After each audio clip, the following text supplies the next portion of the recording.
السلام علیکم دوستو، امید ہے مزاج بخیریت ہوں گے۔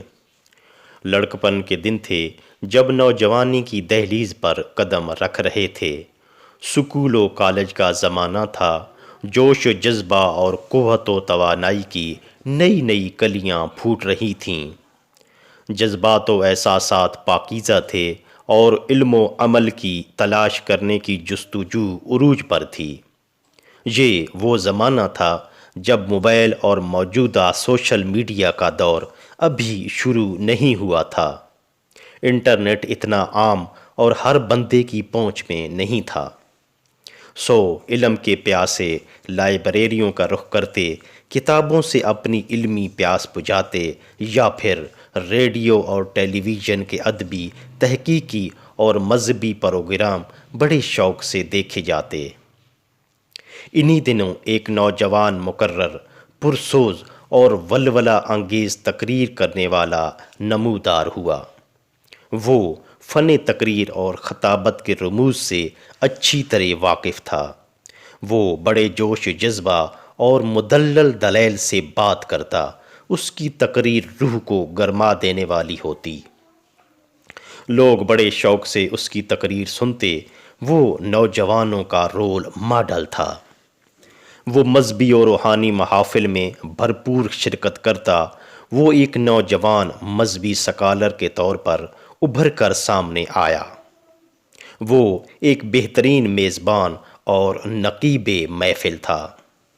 وہ جس پروگرام میں جاتا اس کو 4 چاند لگ جاتے۔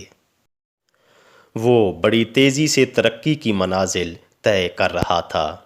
اسے کالم نگاری کا بھی ملکہ حاصل تھا۔ وہ مختلف اخبارات میں کالم لکھتا رہتا تھا، جسے لوگ بڑے شوق سے پڑھتے تھے۔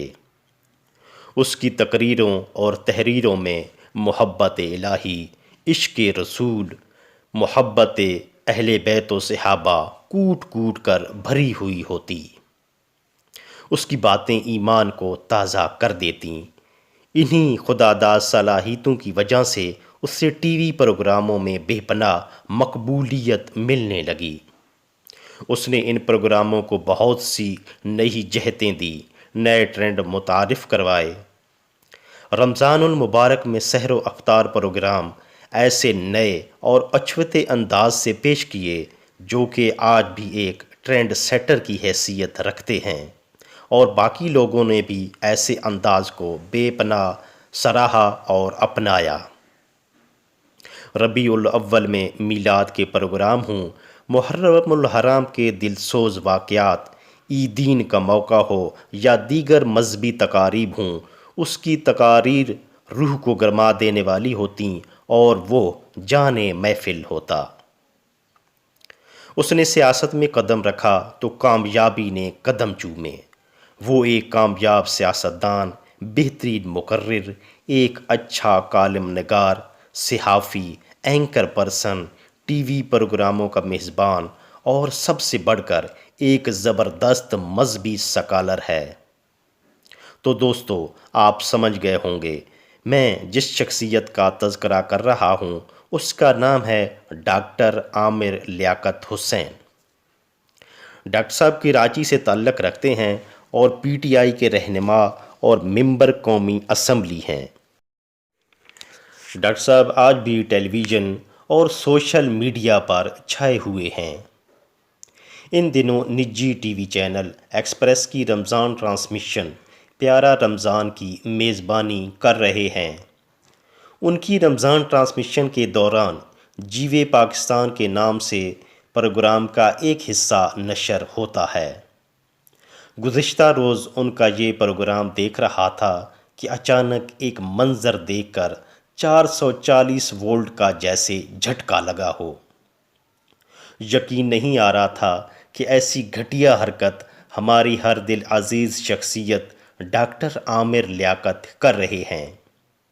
وہ فرش پر لوٹ پوٹ رہے تھے اور سری دیوی بننے کی کوشش میں ناگن ڈانس کرتے دکھائی دے رہے تھے۔ اس عجیب و غریب انداز میں کیے گئے ناگن ڈانس نے مجھ سمیت بہت سارے فینز کو ورطۂ حیرت میں ڈال دیا۔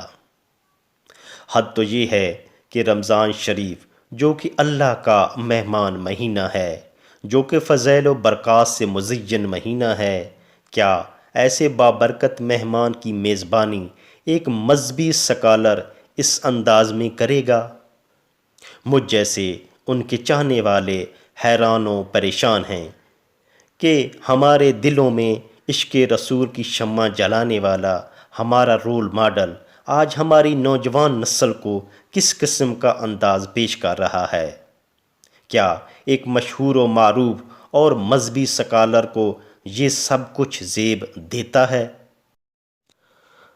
تو دوستو، دولت اور شہرت دو ایسی چیزیں ہیں کہ اگر مل جائیں تو ان کو ہضم کرنا ہر ایک کے بس کی بات نہیں۔ شاید ڈاکٹر صاحب کے ساتھ بھی یہی ہو رہا ہے۔ انہیں اپنی شہرت اور عزت و توقیر ہضم نہیں ہو پا رہی، اسی لیے ریورس گیئر لگا دیا ہے اور ایسی اوچھی حرکتیں کر رہے ہیں۔ یار لوگ اور روشن خیال طبقہ تو بہت معزوز ہو رہا ہے کہ بڑا بولڈ سین پرفارم کیا ہے، ان کی حوصلہ افزائی کی جا رہی ہے، مگر آج اسلام پسند طبقہ ان سے بڑا مایوس ہوا ہے۔ آج ہمارے بچے ہم سے سوال کر رہے ہیں کہ کیا یہ ہے آپ کا رول ماڈل؟ اگر بغور جائزہ لیا جائے تو معلوم ہوگا کہ تنزلی کا یہ سفر اس وقت سے شروع ہو چکا تھا جب نئے نئے نجی ٹی وی چینل وجود میں آئے، پروگراموں کی بھرمار ہوئی تو ڈاکٹر صاحب نے بھی رنگ بدلنا شروع کر دیا۔ کبھی کبھار ڈاکٹر صاحب بڑی عجیب و غریب حرکتیں کرتے دکھائی دیتے، اللہ جانے انہیں کیا ہو گیا ہے، شاید کسی کی نظر لگی ہو۔ ڈاکٹر صاحب، اب بھی آپ کو اور کتنی شہرت اور دولت چاہیے؟